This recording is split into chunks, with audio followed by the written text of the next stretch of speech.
الله الله حيث أكون فحياتي حب ويقين। আজকে আমরা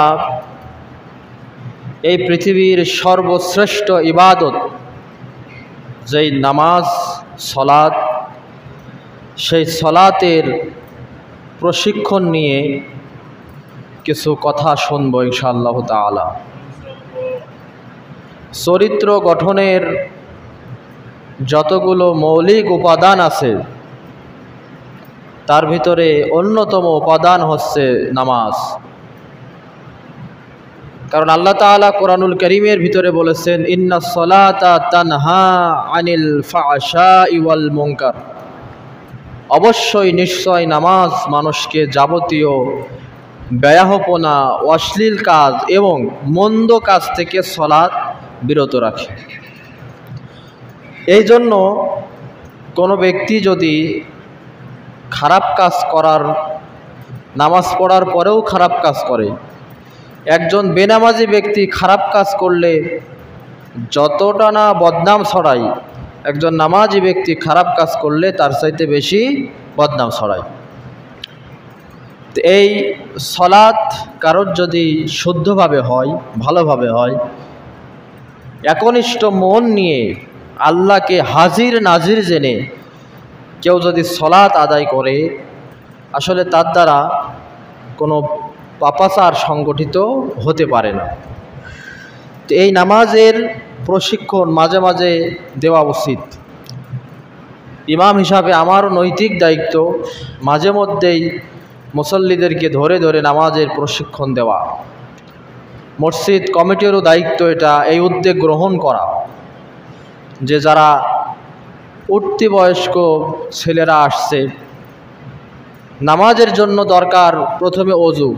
বিভিন্ন মসজিদে দেখা যায় যে অজুর প্রশিক্ষণ দেওয়া হচ্ছে, অজু শেখানো হচ্ছে।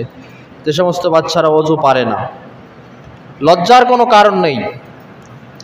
যারা পারেন না তারা শিখবেন, কারণ ভুলের পথে টিকে থাকা এটা আরও মারাত্মক ভুল। না জানা একটা ভুল, জানতে না চাওয়া আর একটা ভুল। সুতরাং যার যেখানে সমস্যা আছে, যে জানে, ফাসআলু আহলা যিকরি ইন কুনতুম লা তা'লামুন। আল্লাহ বলছেন, তোমরা যদি না জানো, যিনি জানেন তার কাছ থেকে জেনে নাও। এ জানার ক্ষেত্রে কোনো অবস্থাতেই লজ্জাবোধ করা যাবে না যে আমি বড়, বয়সে বড়, ছোট্ট একজনের কাছে কেন জিজ্ঞাসা করব। আমি একটু ধনী, প্রভাবশালী, আমার চাইতেও নিম্ন মানের একজন মানুষের কাছে এই বিষয়টা শিখব। এই রকমের চিন্তা চেতনা মন থেকে ধুয়ে ফেলতে হবে। তা আসুন আমি কিছু নোট দিই আপনাদের। এটা আমি সহ মসজিদ কমিটির দৃষ্টি আকর্ষণ করছি যে আমাদের এখানে যারা নামাজে আসে, আলহামদুলিল্লাহ, প্রথম কাজ বেনামাজিদেরকে নামাজের দাওয়াত দিতে হবে এবং এর জন্য একটা গ্রুপ ভাগ করতে হবে, এক এক পাড়া কেন্দ্রিক। যে আমরা এভাবে আমাদের মাদ্রাসার জহরের ওক্তের নামাজ জামাতের সাথে ছাত্রদের পড়া বাধ্যতামূলক ছিল। তো অনেক ছাত্র এর মাঝে পালিয়ে যাওয়ার বাহানা নিত, পালিয়েও যেত। তা আমরা একটা কৌশল অবলম্বন করেছিলাম, নামাজের হাজিরা কিভাবে। এক এক ছাত্রকে গ্রুপ লিডার করে তার অধীনে 7 থেকে 8 জন ছাত্র দিয়ে দিতাম। যে এক ক্লাসে যদি 40 জন ছাত্র হয়, 5টা গ্রুপ, এক এক ছাত্রের অধীনে 8 জন করে ছাত্র। ইনার নেতৃত্বে এই 8 জন অজুতে যাবে একসাথে, নামাজে যাবে একসাথে। কেউ যদি অ্যাবসেন্ট থাকে, যিনি গ্রুপ ক্যাপ্টেন তিনি সেটা নোট করবে। এই নামাজের উপর আমাদের আবার ক্লাসে মার্ক ছিল। আচ্ছা, এখন আমাদের কাজ, এই গ্রাম্য পরিবেশে আমাদের প্রথম কাজ, প্রত্যেক পাড়াকেন্দ্রিক যিনি নামাজি আছে তিনি বেছে নেবেন যে আমি এই মানুষদেরকে ফজরের সময় ঘুম থেকে ডেকে তুলব, যে কোনো মাধ্যম দিয়ে। জোহরের সময় যারা থাকে তাদেরকে ডেকে নিয়ে আসবো, আসরে নিয়ে আসবো, মাগরিবে নিয়ে আসবো, এশায় নিয়ে আসবো। প্রত্যেক পাড়াই তো মসজিদ কেন্দ্রিক 5 ওয়াক্ত নামাজি ব্যক্তি আছেন। এভাবে করে যদি এক একজন ব্যক্তি তার আশপাশের প্রতিবেশী থেকে 5 জন 6 জনকে দায়িত্ব নিয়ে নামাজে নিয়ে আসে। এই কাজটা আপনারা হাতে নেন। সহজভাবে পদ্ধতি বলে দিলাম, এই কাজটা একটু হাতে নেন যে আমি এই কয়জনের দায়িত্ব নিলাম, এবং এক জায়গায় বসে গ্রুপ ভিত্তিক এই কাজটা, এর চাইতে ভালো সোয়াবের কাজ আর কি হতে পারে। সর্বশ্রেষ্ঠ ইবাদত যেই নামাজ, এই নামাজের দিকে আপনি মানুষদেরকে ডাকবেন। আপনার ডাকে একজন বেনামাজি যদি নামাজি হয়, নামাজ পড়ে যত সোয়াব পাবে সে সমপরিমাণ সোয়াব আপনার আমলনামায় যাবে। সুবহানাল্লাহ, এর চাইতে বড় বোনাস পয়েন্ট আর কি হতে পারে। সুতরাং যারা যুবকরা আছো, অল্প বয়স্ক ছেলেরা আছো, তোমরাও তোমাদের বয়স্ক, তোমাদের বন্ধুদের, তোমাদের ভাইদের, তোমাদের ছোট ভাইদের নামাজের দাওয়াত দিয়ে, প্রয়োজনে 2 টাকার চকলেট, এইগুলোর বিনিময়ে হলো প্রাথমিক পর্যায়ে নামাজের দাওয়াত দিতে হবে। এই মানুষগুলো যখন নামাজের দাওয়াত পাবে, তখন আমাদের দায়িত্ব হবে যে নামাজ বেহেশতের চাবি, আর নামাজের চাবি হচ্ছে অজু। বেহেশতের চাবি নামাজ, আর নামাজের চাবি অজু। সুতরাং এই অজুটা আমাদের ঠিকঠাক হচ্ছে কিনা, এইটা 5-7 জনকে বসিয়ে অজুটা যিনি পারেন ভালো করে, তিনি দেখবেন যে আসলে আমার এই যারা নামাজে আসতেছে এদের অজুটা হচ্ছে কিনা। না হলে আপনি শিখাই দিলেন। এর চাইতে ভালো কাজ, সমাজ কল্যাণমূলক, চরিত্র গঠনের, সোয়াবের কাজ আর কি হতে পারে। তো এই কাজগুলো কি আমরা করতে পারি না? আপনাদের আমি একটু কথা শুনতে চাচ্ছি, যারা নামাজি আছে এই কাজগুলো কি করা যায় না? ইনশাল্লাহ উদ্যোগ নেবেন আপনারা। আচ্ছা, এই 2টা বিষয় আপনাদের কাজ।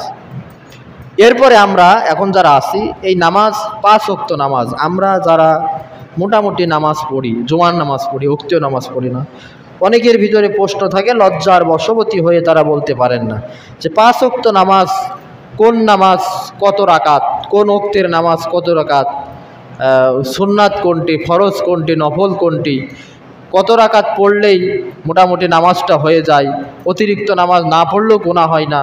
হ্যাঁ, এইগুলো আমাদের আজকে আলোচনায় আসবে। প্রথমে আসেন ফজরের নামাজ। 5 ওয়াক্ত নামাজ আমরা সকলেই জানি। ফজরের নামাজ, প্রত্যেক নামাজের ভিতরেই ফরজ নামাজ আছে, সুন্নত নামাজ আছে, নফল নামাজ আছে, কোনো ক্ষেত্রে আবার ওয়াজিব নামাজও আছে।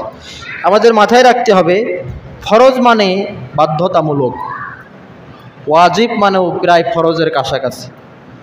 এই ফরজ ওয়াজিব তরক করলে কিন্তু নামাজ টোটালেই বাদ হয়ে যায়, নতুন করে নামাজ পড়তে হয় আর গুনাহগার হতে হয়। আর কিছু নামাজ আছে সুন্নাতে মুআক্কাদা, 5 ওয়াক্ত নামাজে মোট 12 রাকাত সুন্নাতে মুআক্কাদা আছে, এগুলো পড়তে হয়। আর বাকিগুলো নফল, যদি পড়েন আপনি সওয়াব পাবেন, না পড়লে আপনার গুনাহ হবে না। তাহলে আপনি কোন নামাজগুলো আপনার পড়াই লাগবে? ফরজ নামাজ আর সুন্নাতে মুআক্কাদা নামাজ, এগুলো আমাদের চিনতে হবে। প্রথমে আসেন সকালের যে নামাজ, ফজরের নামাজ। এই নামাজটা 4 রাকাত, 2 রাকাত সুন্নাত, 2 রাকাত ফরজ, এটা আমরা সকলেই জানি। এই 4 রাকাত নামাজ পড়লেই হয়ে যাবে। 2 রাকাত সুন্নাত পড়তেই হবে আপনাকে।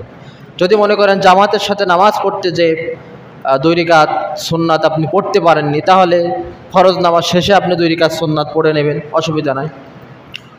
এরপর আসেন জহরের নামাজ।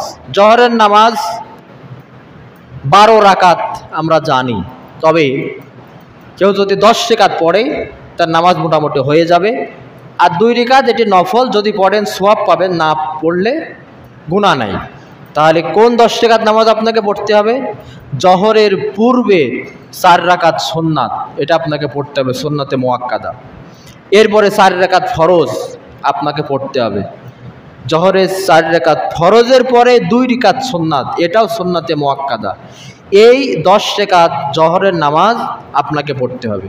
আর কেউ যদি মনে করে জহরের 4 রাকাত ফরজের পরে 2 রাকাত সুন্নাত, এরপর আরও 2 রাকাত পড়বে, এটা নফল, পড়লে সে অতিরিক্ত, নফল মানে অতিরিক্ত বোনাস সোয়াব, পড়লে সোয়াব পাবে, না পড়লে তার কোনো গুনাহ হবে না। তবে এই 10 রাকাত তাকে পড়তেই হবে। এটা গেল জহর। আসর, আসরের নামাজ 8 রিকাত পড়া যায়। ফরজের পূর্বে 4 রেকাত নফল, এটা যদি কেউ পড়ে সওয়াব পাবে, না পড়লে কোনো গুনাহ নেই। আমরা সাধারণত 4 রেকাত ফরজ এইটা বাধ্যতামূলক মনে করে আসরের নামাজ পড়ি, তবে তার আগেও 4 রেকাত নফল হিসাবে পড়া যায়, তবে এটা বাধ্যতামূলক নাই, পড়লে অতিরিক্ত সওয়াব পাবে। তাহলে আমরা 4 রেকাত আসরের নামাজ। মাগরিবের নামাজ, মাগরিব প্রথমে 3 রেকাত ফরজ দিয়ে শুরু, এবার ফরজের পরে 2 রিকাত সুন্নাতে 5 রিকাত নামাজ আপনার জন্য পড়া বাধ্যতামূলক। এরপরে 2 রিকাত যদি কেউ পড়তে চান নফল হিসাবে পড়েন, সওয়াব পাবেন, না পড়লে কোনো গুনাহ নেই, 5 রিকাত পড়তে হবে। এশার নামাজ, এশার নামাজ 17 রাকাত আমরা বলি, কিন্তু মূলত কেউ যদি 9 রিকাত পড়েন তবে তার এই এশার নামাজের যেই বিষয়টি পালন হয়ে যায়। 17 রিকাত কিভাবে? প্রথমে 4 রিকাত সুন্নাত, তারপরে 4 রিকাত ফরজ, এরপরে 2 রিকাত সুন্নাত, এরপরে আপনার 3 রিকাত বেতের, এরপরে বাকি নফল 2 রিকাত, এইভাবে করে 17 রিকাত। 9 রিকাত যদি কেউ পড়েন তাহলে আদায় হয়ে যায়। এই 9 রিকাতটা কীরকম? প্রথমেই 4 রিকাত ফরজ নামাজ, এরপরে ফরজের পরে 2 রিকাত সুন্নাত, এরপরে 3 রিকাত ওয়াজিব, এটা আবার বেতেরের নামাজ। এই বেতেরের নামাজ নিয়েও কথা আছে। কেউ যদি মনে করে যে 1 রিকাত বেতের পড়বো, এটাও হাদিসে আছে, তাহলে 1 রিকাত দিয়ে যদি কেউ বেতের পড়েন তাহলে 7 রিকাত পড়লে হয়ে যায়। যদি কেউ মনে করেন 3 রিকাত পড়বেন বেতের, পড়তে পারেন। 5 রিকাত, 7 রিকাত, 9 রিকাত, 13 রিকাত পর্যন্ত পড়া যায়। যত বেশি পড়বেন তত সওয়াব পাবেন। তবে ফাঁকি দেওয়ার অজুহাতে 1 রিকাত, এটা মনের খবর আল্লাহ জানেন, এটা যেন না হয় যে 1 রিকাত জায়েজ আছে বলে নিয়মিত 1 রিকাতই পড়ে যাব। তো 1 রিকাত যেমন জায়েজ আছে, 13 রিকাতও তো জায়েজ আছে, 13 রিকাতও পড়েন, 3 রিকাতও পড়েন, 5 রিকাতও পড়েন। আপনার মনই বলে দেবে আসলে আপনি 1 রিকাত পড়ছেন হাদিসে আছে বলে নাকি ফাঁকি দেওয়ার নিয়তে, এটা আপনার মন আপনাকে বলে দেবে। 1 থেকে 13 আপনি পড়তে পারেন। তো 9 রিকাত মোটামুটি পড়লে আদায় হয়ে যায়, বাকিগুলো নফল। এরপর আসেন জুমার নামাজ। জুমার নামাজ সাপ্তাহিক একটা ইবাদতের দিন। প্রত্যেক ধর্মেরই একটা সাপ্তাহিক ইবাদতের দিন নির্ধারিত আছে। মুসলমানদের শুক্রবার, ইহুদিদের শনিবার, খ্রিস্টানদের রবিবার সাপ্তাহিক ইবাদতের দিন। এক সময় আমাদের বাংলাদেশে রবিবারের দিন কিন্তু সাপ্তাহিক সরকারি ছুটি ছিল, সরকারি ছুটি ছিল রবিবারের দিন। খ্রিস্টানদের ইবাদতের দিনের সাথে মিল করে এই রবিবারের দিন ছুটি দেওয়া হয়েছিল। মুসলিম দেশ হিসাবে জুমার দিন, এটা কিন্তু আমাদের তখন জন্ম হয়নি, আমরা শুনেছি, যারা মুরব্বীরা আছেন তারা বুঝতে পারবেন। সাপ্তাহিক ছুটির দিন ছিল আগে রবিবার। পরবর্তীতে যখন হুসাইন মোহাম্মদ এরশাদ তিনি ক্ষমতায় আসেন, তিনি এই 90% মুসলিম অধ্যুষিত বাংলাদেশের এই জুমার দিনের কথা বিবেচনায় তিনি রবিবারের ছুটিটাকে বাতিল করে সাপ্তাহিক ছুটি শুক্রবার করেছিলেন জুমার বিবেচনায়। আল্লাহ তার এই ভালো কাজটাকে কবুল করুক। তিনি মৃত্যুবরণ করেছেন, তার উত্তম প্রতিদান আল্লাহ দিকে আমি। যারাই ভালো ভালো কাজ করে যাবেন, যে সরকারি হোক, কারোর সাথে আমাদের প্রতিহিংসা নাই, কারোর সাথে আমাদের শত্রুতা নাই। যারাই ভালো কাজ করেছে, যত সরকার মৃত্যুবরণ করেছে, বঙ্গবন্ধু থেকে শুরু করে জিয়াউর রহমান, হুসাইন মোহাম্মদ এরশাদ, যারাই ক্ষমতায় ছিলেন, দেশ পরিচালনা করেছেন, ভালো ভালো কাজ যারাই করেছেন তাদের আল্লাহ উত্তম প্রতিদান দিক। আর খারাপ কাজ যেগুলো করেছেন সেগুলোর বিচার আল্লাহ তালার কাছে ছেড়ে দিয়েছে আমরা, আল্লাহ তালাই করবেন। তো যাই হোক, এটা সাপ্তাহিক একটা ঈদের দিন। জুমার দিন অত্যন্ত ফজিলতপূর্ণ। জহরের পরিবর্তে এই জুমার সালাত আদায় করতে হয়। হ্যাঁ, বাকি নামাজগুলোর কাজা আছে। কেউ যদি জহরের নামাজ সময় মতো না পড়তে পারে, সে কাজা আদায় করতে পারে, বাকি নামাজগুলো কাজা আদায় করতে পারে। কিন্তু জুমার নামাজ মনে করেন পড়তে পারেনি, এজন্য কাজা স্বরূপ জুমা পড়বো এইরকমের কোনো সুযোগ নেই। জুমার নামাজের কোনো কাজা নেই। কেউ যদি জুমার নামাজ মিস করে ফেলে তাহলে তাকে জহরের নামাজের নিয়ম অনুযায়ী জহরের নামাজ পড়তে হবে। এই জুমার নামাজ কত রাকাত? জুমার নামাজ আমরা কবলাল জুমা 4 রাকাত মনে করেছি, এরপরে ফরজ 2 রিকাত মনে করেছি, এরপরে বাদাল জুমা 4 রাকাত মনে করেছি। মূলত কবলাল জুমা বলতে হাদিসের ভিতরে এই কবলাল জুমা নিয়ে আলেমদের ভিতরে একটু মতভেদ আছে। আপনারা খুতবার পূর্বে আমাদের মসজিদে যেভাবে জুমার খুতবা দেওয়া হয়, এই খুতবার পূর্বে 2 রাকাত করে এই নামাজটা পড়বেন কবলাল জুমা, অর্থাৎ জুমার নামাজের পূর্বে, ফরজ নামাজের পূর্বে যে নামাজটা হয়। এরপরে খুতবার পরে যে 2 রাকাত নামাজ হয়, এই 2 রাকাতের পরে অবশ্যই বাদাল জুমা 4 রাকাত পড়তে হবে। বর্তমানে সময় আমরা এই মসজিদে কিছু ফাঁকিবাজ মুসল্লিদের জুমার দিনে লক্ষ্য করছি, তারা সালাম ফেরানোর পরেই মোনাজাত না করে অনেকে চলে যান, মোনাজাত করেও অনেকে যান, কিন্তু পরের বাদাল জুমা 4 রাকাত পড়েন না। এটা কিন্তু পড়তে হবে, এই বাদাল জুমা আমাদের অবশ্যই পড়তে হবে। এই হচ্ছে আমাদের নামাজের রাকাত সংখ্যা নিয়ে আপনাদের সামনে আলোচনা করলাম। এরপরের বিষয় হচ্ছে নামাজে আমরা যারা নামাজ পারি না, তাহলে মসজিদ কমিটি সহ আমি কয়েকটি দায়িত্ব আমি সহ মসজিদ কমিটি নিচ্ছি। সেটি হচ্ছে নামাজের জন্য গ্রুপ ভিত্তিক একটা কমিটি করতে হবে, কার অধীনে কয়জন নামাজে আসবে, তাদেরকে ওযুর প্রশিক্ষণ দেওয়ার একটা ব্যবস্থা করতে হবে। এরপরে নামাজে যখন আসবে নামাজের একটা প্রশিক্ষণের ব্যবস্থা করতে হবে। যারা নামাজ পড়েন, আপনাদের গ্রামের মানুষের সহযোগিতা হোক, আমার সহযোগিতা নিয়ে হোক, নামাজের একটা প্রশিক্ষণ আপনাদেরকে নিতে হবে, যে কিভাবে আমরা নামাজে কোন সময় কি পড়ব। যারা নামাজের প্রয়োজনীয় দোয়া পারেন না, লজ্জা করার কিছু নেই। মসজিদে আসেন, ফজরের পরে 10 মিনিট বসে যান, জহর আসরে আমরা ব্যস্ত হয়ে পড়ি নামাজের পরে আমাদের কাজ কামে, মাগরিবের পরে সেই ব্যস্ততা থাকে না, এশার পরে থাকে না। ফজরে বসেন, মাগরিবের নামাজের পরে 10 মিনিট বসেন, এশার নামাজের পরে 10 মিনিট বসেন। নামাজের মাসনুন যে সমস্ত দোয়া, নামাজ আল্লাহু আকবার বলে যে আমরা হাত বাঁধি, ছানা পড়ি, এই ছানাটা কারা কারা পারি না, তাহলে ছানা প্রথমে শেখাতে হবে। রুকুতে যেয়ে কোন তাসবিহ পড়তে হবে, এই তাসবিহটা যারা পারেন তাদের কাছ থেকে শুনতে হবে শুদ্ধ আছে কিনা। যারা পারেন না মাস্ক আকারে একজন পড়বেন, পাশাপাশি সবাই তার সাথে মুখ মিলাবেন, মাস্ক আকারে এই দোয়াগুলো শিক্ষা দিতে হবে। ফাতিহা ছাড়া নামাজ হয় না, তাহলে সূরা ফাতিহাটা আমরা শিখব।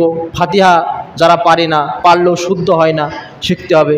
প্রয়োজনীয় কমপক্ষে নামাজ পড়ার জন্য 4টি সূরা আমাদের ছোট ছোট দেখে বেছে বেছে আমরা শেষের 4টি সূরা মনে করেন শিখলাম। সূরা নাসর শিখলাম, সূরা ইখলাস শিখলাম, কাউসার শিখলাম, কুরাইশ শিখলাম, ছোট ছোট 4টি সূরা এগুলো শিখলাম। এভাবে করে নামাজের প্রশিক্ষণটা আমাদের নিতে হবে। কারণ হচ্ছে এই নামাজ আপনার কবরের সাথী। কবরে নামাজ আপনাকে আযাব থেকে বাধা দিবে। হাদিসের ভিতরে বলা হয়েছে হাসরের মাঠে নামাজ আলো হবে। যারা অজু করে, অজুর অঙ্গ প্রত্যঙ্গ দিয়ে যখন অন্ধকার হয়ে যাবে, নূর চমকাবে, বিদ্যুৎ চমকাবে, তাহলে নামাজ হাসরের মাঠে আপনাকে আলো দেবে। আবার জান্নাতের চাবি হচ্ছে নামাজ। সব আমল আছে কিন্তু নামাজ নেই, আমল সব আছে নামাজ নেই। জান্নাতে যেয়ে দেখবে জান্নাতের দরজায় বিরাট একটা গেট, সেই গেটে তালা ঝুলছে, সেই তালার চাবি কই? as-salatu মিফতাহুল জান্নাত, অথবা মিফতাহুল জান্নাত as-সালাত। নামাজের চাবি যেই, জান্নাতের চাবি যে নামাজ, সেই চাবিটা তো আপনাকে নিতে হবে। নবীজি বলছেন দুনিয়ার চাবিতে যেমন দাঁত থাকে, জান্নাতের ওই তালার চাবিতেও দাঁত আছে, 5টা দাঁত। 5টা দাঁত মানে ফজর, জহর, আসর, মাগরিব, ইশা। আবার এই চাবির দাঁত যদি একা বাঁকা থাকে, ওই চাবি যেমন খোলে না, নামাজগুলোর ভিতরেও যদি খুঁত থাকে, সেই চাবি দিয়েও জান্নাতের তালা খুলবে না। সব দিক বিবেচনা করে নামাজ আমাদের পড়তে হবে, পড়তেই হবে। এত বেশি তাগিদ অন্য কোনো ইবাদত নিয়ে দেওয়া হয়নি, নামাজ নিয়ে দেওয়া হয়েছে। 82 বার আল্লাহ কোরআনুল কারীমের ভিতরে নামাজের কথা বলেছেন, 82 বার। চিন্তা করেন, অন্য কোনো ইবাদত নিয়ে, জাকাতের কথা 12 জায়গায় বলা হয়েছে, রোজার কথা মাত্র 1 জায়গায় বলা হয়েছে, হজের কথা মাত্র 1 থেকে 2 জায়গায় বলা হয়েছে, কিন্তু 82 বার কোনো ইবাদতের কথা বলা হয়নি। এত গুরুত্ব নামাজ। হ্যাঁ, নামাজ এমন একটা বিষয় যে অসুস্থ আছো, অন্য কোনো ইবাদত আল্লাহ তাআলা একেবারেই যেমন বিরাট অসুস্থ, তোমার নামাজটা রোজা করতে পারছো না, ব্যাপক অসুস্থ, এখন তোমার মা পরবর্তীতে কাজ আদায় করবা। নামাজের ক্ষেত্রটা এমন না। নামাজ এমন একটা গুরুত্বপূর্ণ ইবাদত, দাঁড়িয়ে নামাজ পড়তে হবে। অসুস্থ ঠিক আছে, ইসলাম তোমার উপরে জুলুম করছে না, দাঁড়িয়ে পড়তে পারছো না, তাহলে বসে পড়ো। তারপরও পড়তে পারছো না, হুশ আছে, শুয়ে পড়ো। তারপরও পড়তে পারছো না, তোমার হুশ আছে, ইশারায় নামাজ পড়ো। যতক্ষণ না পর্যন্ত তুমি সেন্সলেস না হবা, অজ্ঞান না হয়ে যাবা, পাগল না হয়ে যাবা, ততক্ষণ পর্যন্ত যে অবস্থায় হোক নামাজ পড়তে হবে। পানি পাচ্ছ না ওযু করার, মাটি দিয়ে তায়াম্মুম করে নামাজে দাঁড়িয়ে যাও। গাড়ির ভিতরে আসো, তোমার এখন পশ্চিম দিক খেয়াল করার দরকার নাই, যেদিকে আসো সেদিকে দাঁড়িয়ে যাও। সতর দিকে নামাজ পড়তে হয়, কাপড় নেই, উলঙ্গ অবস্থায় নামাজ পড়ে নাও, কোনো অসুবিধা নেই। এতভাবে নামাজের তাগিদটা দেওয়া হয়েছে। তা আসুন আমরা এই নামাজের দিকে আসি, নামাজের প্রশিক্ষণ নিই এবং নামাজ পড়ি। জামাতের সাথে যারা পুরুষ আছেন নামাজ পড়ার চেষ্টা করি, সন্তানদেরকে নিয়ে আমরা নামাজে আসার চেষ্টা করি। একা একা নামাজ পড়ার চাইতে জামাতে নামাজ পড়লে 27 গুণ সওয়াব বেশি হয়। একা নামাজ পড়লে যদি 10টা সওয়াব পাওয়া যায়, ধরুন নামাজের সওয়াব আল্লাহ কত দেবেন আল্লাহ জানেন। যদি আমি উদাহরণ 10টা সওয়াব পাওয়া যায় একা একা নামাজ পড়লে, জামাতের সাথে পড়লে 270টা সওয়াব পাওয়া যাবে। আরও অনেক ফজিলত আছে, সেটা হচ্ছে একা একা নামাজ পড়লে আপনার ভুলভ্রান্তে যেতে পারে। যখন আপনি জামাতের সাথে নামাজ পড়বেন, আল ইমামু দামিন, ইমান হচ্ছে জামিনদার, আপনার যাবতীয় নামাজের দায়ভার এখন ইমামের উপরে। সুতরাং এই ভুল থেকে আপনি নিরাপদ থাকবেন। আর সবচাইতে বড় বিষয়, জামাতের সাথে যখন নামাজ পড়বেন পরস্পরের সাথে দেখা হবে, সাক্ষাৎ হবে, কথা হবে, একটা সম্প্রীতি, ভালোবাসা, বন্ধন, সৌহার্দ্যপূর্ণ সম্পর্ক স্থাপনের উত্তম মাধ্যম হচ্ছে এই মসজিদ, জামাতের সাথে নামাজ আদায় করা। সুতরাং আসুন, এই গ্রামটা 3 মসজিদ হয়ে মসজিদ কেন্দ্রিক ভাগ হয়ে গেছে। এই মসজিদ কেন্দ্রিক যতগুলো মহল্লা আছে সকলেই যাতে আমরা নামাজে হতে পারি, টার্গেট নিতে হবে। আজকে দেখেন গোটা দেশটা ছাত্ররাই প্রায় চালাচ্ছে, ছাত্রদের নেতৃত্বে চলছে। এখনো পর্যন্ত ছাত্ররা দেশ সংস্কারের কাজে বিভিন্নভাবে আত্মনিয়োগ করছে। এই বন্যা পরিস্থিতিতে ছাত্ররা সহ গোটা দেশ যেভাবে বন্যার্তদের পাশে দাঁড়িয়েছে, বাংলাদেশের ইতিহাসে ইতিপূর্বে এরকম ঘটনা ঘটেনি। এটা আমাদের অবাক করে দিয়েছে, গোটা বিশ্ব অবাক হয়ে গেছে যে একটা সম্ভাবনাময় দুর্নীতিমুক্ত একটা বাংলাদেশ আমাদের সামনে আসছে আপনাদের প্রচেষ্টায়। সুতরাং সেই দুর্নীতিমুক্ত দেশ গঠন করার জন্য নামাজের কোনো বিকল্প নেই। এজন্য যারা ছাত্র আছেন, যুবক ভাইরা আছেন, প্রত্যেক এলাকায় যুবকদের এখন ইউনিটি গড়ে উঠেছে। আপনার এলাকা মাদকামুক্ত রাখবেন, দুর্নীতিমুক্ত রাখবেন, অন্যায় করব না, অন্যায় হতে দেব না, গান বাজনা নিজেরা উচ্চ আওয়াজে বাজাবো না, পরিবেশ নষ্ট করব না, অন্যদেরকেও বাজাতে দেব না। বিবাহ উপলক্ষে যে গান বাজনা করে পরিবেশ নষ্ট হয়, এগুলো আপনাদের প্রতিহত করতে হবে। এবং নামাজের কমিটি করে প্রত্যেকেই টার্গেট নেবেন একটা আদর্শ মডেল গ্রাম যাতে আপনাদের হতে পারে। প্রয়োজনে গ্রামের নামে একটি ফেসবুক পেজ খুলবেন, গ্রামের নামে একটি মেসেঞ্জার গ্রুপ খুলবেন। বর্তমান যুগ যেভাবে যাচ্ছে ডিজিটালের সাথে তাল মিলিয়ে চলবেন, করে গ্রামের সামাজিক কাজকামগুলো সেখানে তুলে ধরবেন। এটা যাতে মডেল গ্রাম হয়, আপনারা বলতে পারেন আমরা ইনায়তপুর গ্রামের মানুষ, এখানে সকলেই নামাজ পড়ে, একটাও বেনামাজি নেই, মসজিদ মুখ হয়, এইরকম একটি আদর্শ গ্রামের স্বপ্ন আপনারা দেখেন। আল্লাহ তাআলা সব দিক থেকে ভালো করবেন। ওমা তৌফিকি ইল্লা বিল্লাহ, আলাইহি তাওয়াক্কালতু ইলাইহি উনীব, ওয়া আখিরু দাওয়ানা আনিল হামদুলিল্লাহি রাব্বিল আলামিন। حيث أكون فحياتي حب ويقين.